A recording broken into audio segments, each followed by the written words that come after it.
भारत के एक छोटे से गांव में एक नई सुबह जन्म ले रही थी। सूरज की पहली किरणें मिट्टी को छू रही थी। ये गांव दिखने में साधारण था,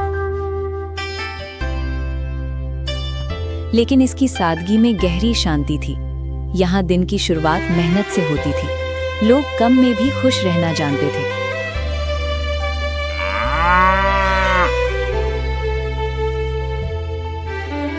इस गांव में मिट्टी सिर्फ जमीन नहीं थी, वही लोगों की पहचान और भरोसा थी। इसी गांव में रहता था एक लड़का। उसका नाम था राघव। उम्र छोटी थी, लेकिन सोच बड़ी थी। राघव अक्सर अकेले बैठकर दूर देखता रहता था। उसकी आंखों में सवाल छुपे रहते थे। क्या मेरी जिंदगी बस यहीं तक है? उसे लगता था ये गांव बहुत छोटा है।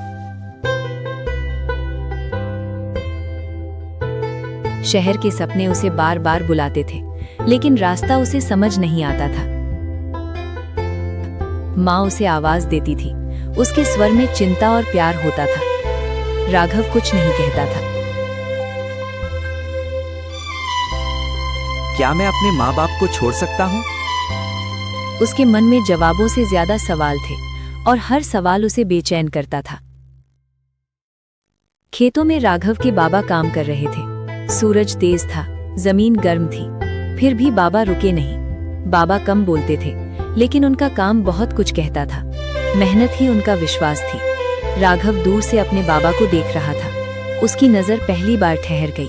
वो कुछ समझने लगा था, लेकिन शब्द अभी नहीं मिले थे। शाम होते ही आंगन में शांति फैल गई। दादी आंगन में चुपचाप बैठी थी। उनकी आंखों में अनुभव की गहराई थी। राघव धीरे धीरे उनके पास आकर बैठ गया। बेटा, मिट्टी को समझोगे तो जीवन समझ जाओगे। राघव दादी की ओर देखता रहा। आसमान में चांद निकल आया। पूरा गांव नींद की ओर बढ़ने लगा। राघव अपने बिस्तर पर करवटें बदल रहा था। दादी की बातें उसके मन में घूम रही थी। उसे पहली बार कुछ साफ दिखने लगा, लेकिन असली परीक्षा अभी बाकी थी।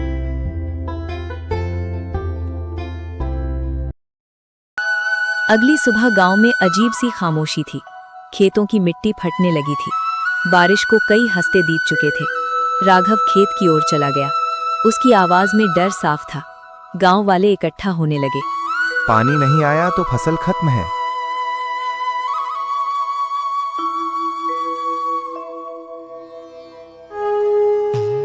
बच्चों को शहर भेजना पड़ेगा। राघव चुपचाप सब सुनता रहा। उसे दादी की बातें याद आईं। जड़ों से जुड़ा रहना, शायद यही रास्ता है। उसने कुछ करने का मन बना लिया। राघव दादी के पास लौट आया। दादी, हमें हार नहीं माननी चाहिए।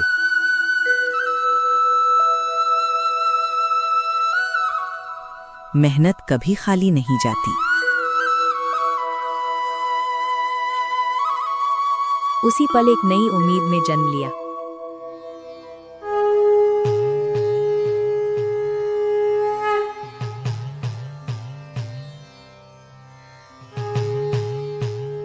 अगली सुबह राघव जल्दी उठ गया।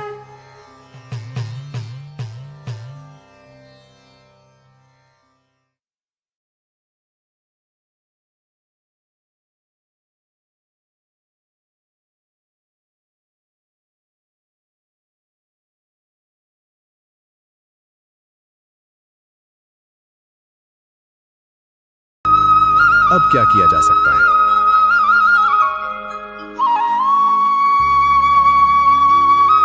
अगर हम सब मिले तो शायद।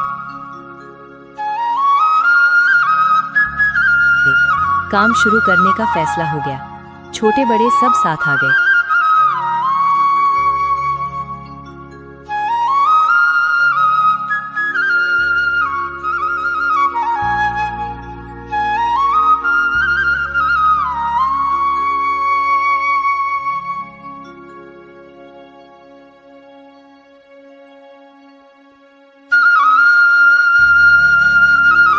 जब गांव साथ चलता है, रास्ता बनता है।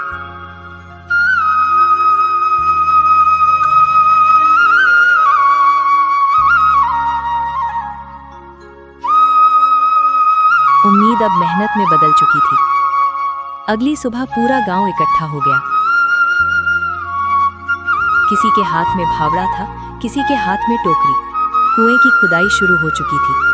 धूप तेज होती जा रही थी। कई लोग थकने लगे थे।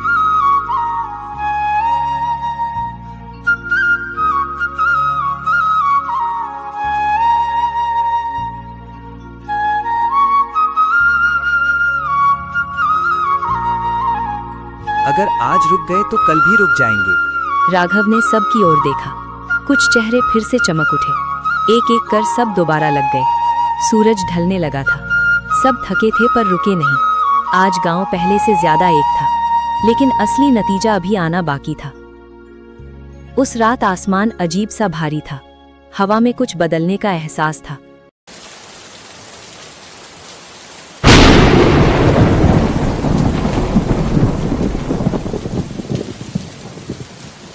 गांव वाले आसमान की ओर देखने लगे और फिर बारिश शुरू हो गई। पूरा गांव खुशी से झूम उठा। बारिश के बाद की सुबह नई थी। कुएं में पानी भर चुका था। खेतों में फिर से हरियाली लौट आई। मेहनत रंग ले आई। सूखी मिट्टी ने जीवन पा लिया। उस शाम दादी आंगन में बैठी थी। राघव चुपचाप सुन रहा था। याद रखना बेटा, जब इंसान साथ चलता है, प्रकृति भी साथ देती है। मैं कभी गांव नहीं छोड़ूंगा। एक दूसरे का साथ समझ चुके थे। यही था इस कहानी का सच। जहां एकता होती है, वहां रास्ता खुद बनता है। ये कहानी सिर्फ गांव की नहीं, हम सब की है।